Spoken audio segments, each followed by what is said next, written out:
welcome to Statisticspedia. Now today's lecture is based on the questions which is based on skewness.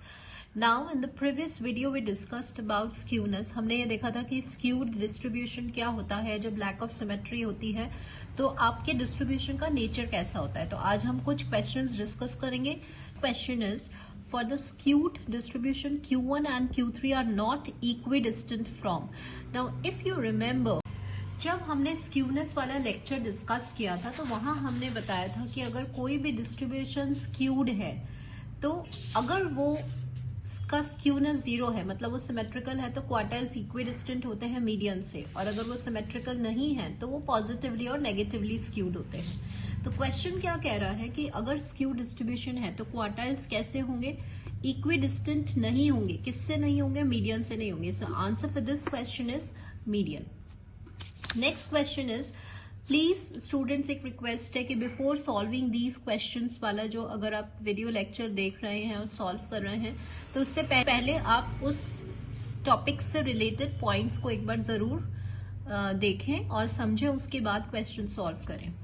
The limits for the Bowley's measure of skewness. तो Bowley's measure of skewness quartiles पे based होता है और इसकी जो limits होती हैं वो होती है -1 to +1. ध्यान रखना है कि इक्वल साइन जो है वो इसमें इंक्लूड होता है. नेक्स्ट क्वेश्चन देखिए, if Q1, Q2, Q3 are the 3 quartiles, then which of the relation holds if the distribution is negatively skewed.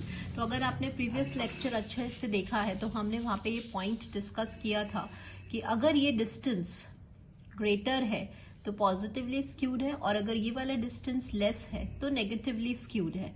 ठीक है, तो वहां हमने ये समझा था बिकॉज आप जानते हैं कि ये आपका क्वार्टाइल्स होता है Q1, Q2 और ये Q3. तो ये distance Q3 minus Q2 equal है किसके? Q2 माइनस Q1 के. अगर इक्वल है, ये देखिए, अगर इक्वल है तो वो हो जाता है सिमेट्रिकल.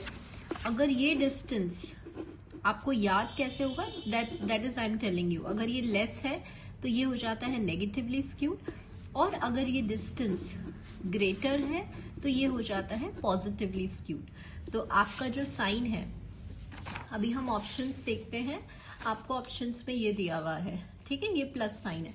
तो आपको सिर्फ ये ध्यान रखना है, ये कहां से आएगा? आपको सिर्फ ये डिस्टेंस लेना है, Q3 माइनस Q2 और Q3 माइनस Q1. तो Q3 माइनस Q2 का डिस्टेंस लेस है, तो अगर आप थोड़ा सा इसको सॉल्व करेंगे, Q1 को अगर आप इस साइड लाएंगे तो ये ऐसा हो जाएगा, और Q2 को इस साइड लाएंगे तो ये ऐसा हो जाएगा. तो क्या रिलेशन आ रहा है ऑप्शन में से? Q1 plus Q3 is less than twice of Q2. तो ये कब होगा? जब आपका डिस्ट्रीब्यूशन का नेचर नेगेटिवली स्क्यूड होगा. नेक्स्ट क्वेश्चन देखिए, A given data has mean, median and mode. तो सबसे पहले आपको क्या अरेंज करना है? आपको सबसे पहले मीन, मीडियन और मोड की वैल्यूज को अरेंज करना है. जैसे 5.4, तो आपने लिख दिया 5.4, then 6.3 and then 6.5. Numerically values को अरेंज कर दिया. अब ये क्या है? आपका मोड है. बीच वाला हमेशा मीडियन रहेगा और ये वाला हमेशा मीन रहेगा.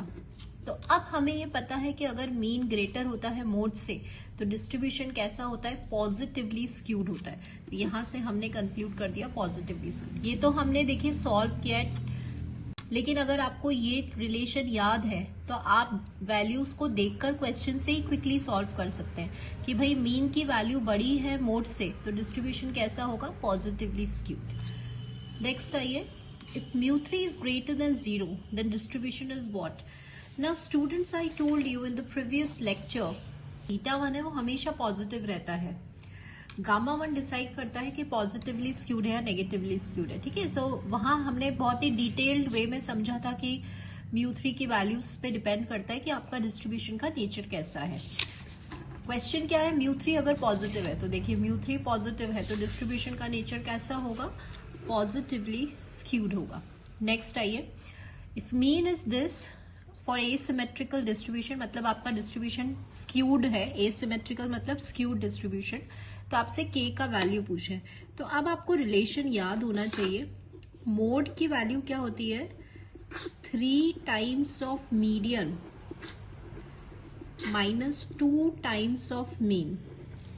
क्वेश्चन में थोड़ा सा ट्विस्ट दे दिया, मीन इधर आ गया, तो के की वैल्यू पूछिए, तो के क्या होना चाहिए, देखो मीन का जो कोएफिशिएंट है वो 2 है, तो यहाँ पे अगर के की वैल्यू हम ऑप्शंस में से देखते हैं, अगर के की वैल्यू हाफ हो जाती है तो ये 2 इधर चला जाएगा। सो answer for this question will be this. देखिए मीन इक्वल्स टू, अगर हम लिखते हैं half, 3 times of median minus mode, yes, तो ये ट्वाइस इधर जाएगा, तो आपका यही वाला फॉर्मूला बन जाएगा। Now this is a very important question and very good question, students.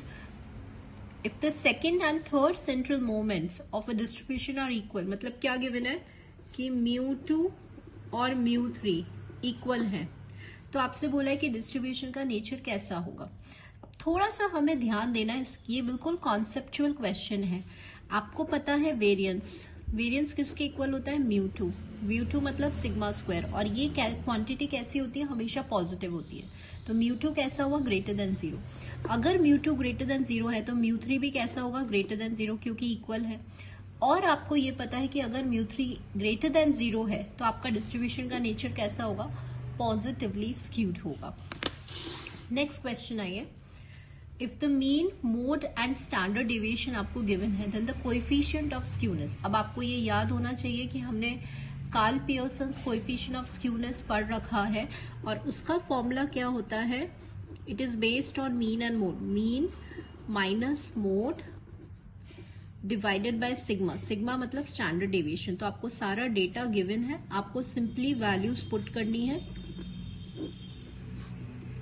तो ये आ जाएगा आपका 2.6 डिवाइड बाय 2, तो ये आ जाएगा आपका 1.3। So answer for this question will be this. Next question देखिए, if for the moderately skewed distribution with the mean and median this, तो स्क्यूनेस का नेचर कैसा होगा। अब आपको ये याद होना चाहिए, अभी अभी हमने क्या देखा था, मोड का फॉर्मूला क्या होता है, 3 टाइम्स ऑफ मीडियन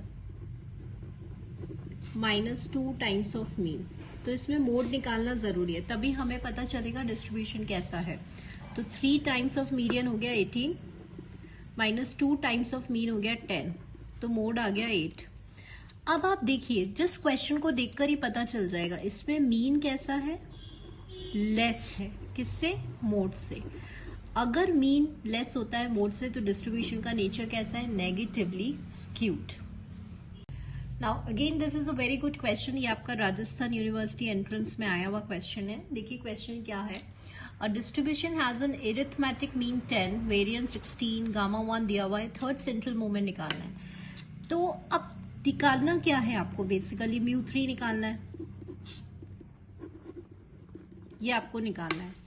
अब गामा 1 क्या होता है, रूट ऑफ बीटा 1, तो गामा 1 दिया हुआ है, तो बीटा 1 भी क्या हो गया, 1 हो गया, that is beta 1 is 1। And what is beta 1, beta 1 आपका एक मेजर है, moment which is based on skewness, तो फॉर्मूला क्या होता है, म्यू3 का स्क्वायर और म्यू2 का क्यूब, दैट इज 1।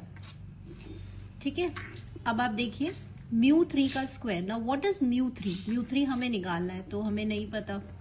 एंड म्यू2 क्या गिवन है, क्वेश्चन में वेरिएंस क्या गिवन है, 16, तो ये 16 का स्क्वायर हो गया, तो हम इसको इस साइड लेकर आए, तो बेसिकली 16 का क्यूब हो गया, म्यू2 का क्यूब है ना, वेरिएंस का क्यूब हो गया, तो म्यू3 क्या हो जाएगा, स्क्वायर रूट हो जाएगा किसका, 16 इंटू 16 इंटू 16 का।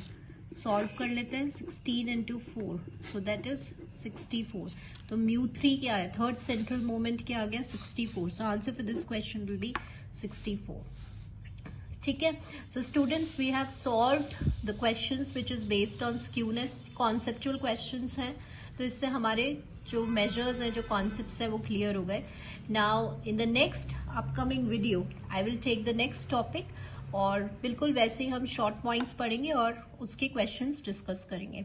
सो अगर आपको वीडियो थोड़ा सा भी हेल्पफुल लग रहा है तो प्लीज डू लाइक, बिकॉज ये मेरे लिए एक मैसेज होता है कि I am helping the students और स्टूडेंट्स को समझ में आ रहा है। So please do like to the channel and subscribe to the channel if you are a new student. So thank you students for watching the video.